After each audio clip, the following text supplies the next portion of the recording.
Right. Now, in the past, I've talked about things like gross rent multiplier. I've talked about cash on cash returns. Um, I've talked about some cool things to help evaluate real estate deals, investment deals. But this ratio can approve or kill your loan. And this is what smart real estate investors know that others don't. Now, most real estate investors, they brag about how much cash flow that they make, but here's the truth. And lenders don't care about how much money you make. They care about whether your cash flow can service your debt, and it's measured by one number, the DSCR, or the debt service coverage ratio. And it's a solid deal maker or the deal killer. And the lesser known secret, your DSCR doesn't just decide if you can qualify for a loan, it determines how much you can borrow, what rate you can pay, and how investors value your property before you sell or refinance. So let's unpack what DSCR really means and how you can use it to become a smart investor and negotiate stronger funding terms. Now, what does DSCR really measure? So let's start simple. The debt service coverage ratio, DSCR, measures whether your income is strong enough to cover your debt payments. And the formula is easy. The SER equals net operating income divided by the total debt service. So your net operating income, the NOI, is the cash flow your property produces after all operating expenses. So those are taxes, insurance, management fees, utilities, but before you pay the mortgage. Your debt service is the sum of the principal and interest payments for that year. So if your DSCR is 1.25, that means your property earns 25% more than your annual loan payments. If it's 1.0, you're breaking even. If it's below 1.0, you're losing money, at least on paper. And that's a major red flag for lenders. So think of DSCR like a property's cardio test. It doesn't care how pretty the building is or what neighborhood it's in. It only asks, can this property breathe under debt pressure?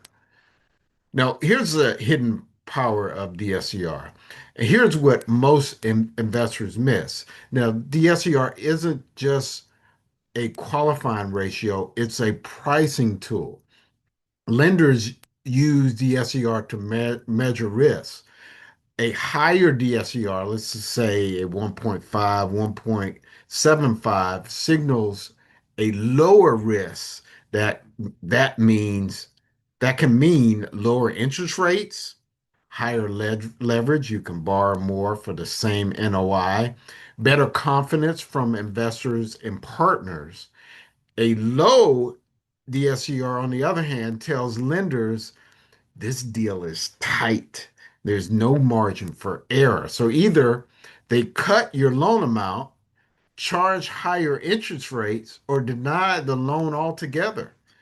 Even a small change matters. A DSCR of 1.20 might qualify for a 75% loan to value, LTV, but a DSCR of 1.10 could drop you to 65% LTV. That's a 10% swing in your leverage, all from one decimal point. Now, how will investors use DSCR?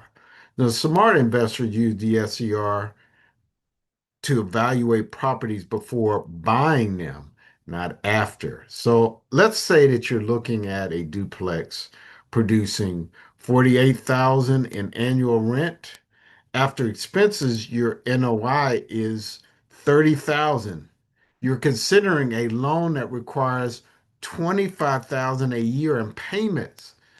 That DSCR. So that's a DSCR equals that 30,000, which is the NOI, divided by the 25,000, which is the year in payments. That equals 1.20. That's solid. it tells both you and the lender there's cushion. Now, compare that to another property with the same rent, but higher taxes and insurance, and the NOI drops to 25,000. Now the DSCR is 1.0. That's borderline because that 25,000 divided by 25,000, right? As an investor, you can use this to compare two deals side by side, spot potential cash flow risk, and plan for refinance terms in advance. And here's a pro move that most investors miss. So when you're planning a renovation or repositioning, calculate your projected debt service coverage ratio after improvements. And that tells you whether your refinance potential could look like and whether it's worth the investment. Now, DSCR in action. Let's use a real example. A commercial investor buys a small retail center earning 150,000 in NOI, and their loan requires 120,000 per year in payments. So the DSCR equals that 150,000 divided by that 120,000, and that equals 1.25. Lenders love it because it's balanced, it's predictable, and it's profitable, right? Because you got that 150,000 NOI and you divide about it at 120, right?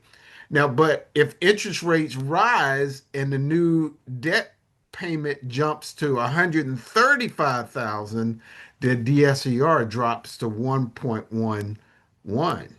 Even though the property hasn't changed, that's the hidden reason rising rates can kill deals.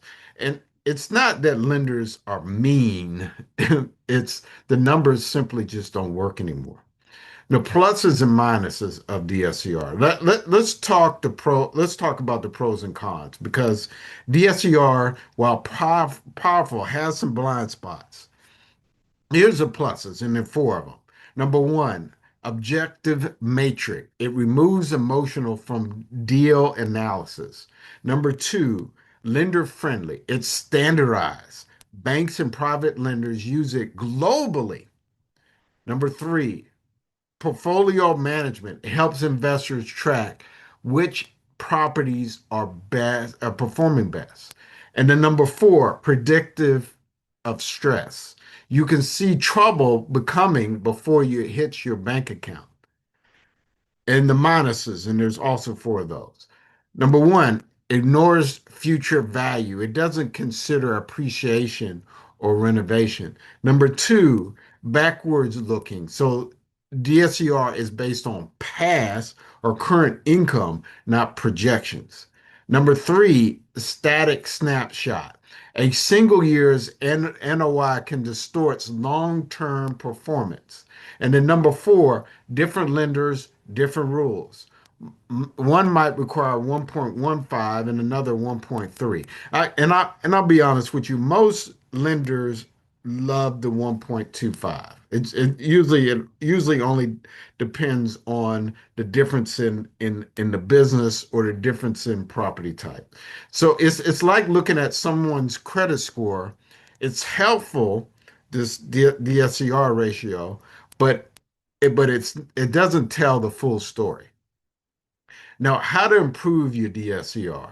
Now, if your DSCR is low, don't panic. Now, because there's three ways to improve it, and savvy investors know how to do this before applying. So, number one, increase your NOI. So, raise rent strategically, reduce expenses like management fees or utilities, or add ancillary income like maybe parking fees, laundry, vending, etc. Number two, restructure debt. So extend your amortization term to lower payments. Refinance at a lower interest rate or pay down principal with investor equity. All right, so number three, negotiate DSCR flexibility. Some lenders will underwrite based on pro forma income if you can show leases, contracts, or clear value add plan. So, in other words, don't accept your DSCR, engineer it. Now, here's what some of the lesser known here's what most investors never realize. DSCR isn't just about loans. It's about valuation. Appraisers and buyers often back solve the value of a property using the DSCRs that lenders require. So if lenders need a 1.25 DSCR at a, let's say, a 8% interest, they'll determine the maximum value that meets that threshold. That means the SER indirectly caps the property value, even if even if the market says it's worth more.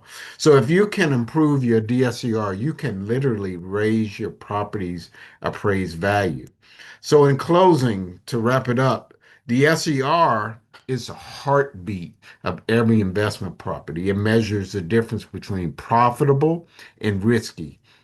Use it not just to qualify, but to strategize. And remember, you don't need to chase perfect numbers. You need to understand what your lender sees so you can structure deals that work for you and them.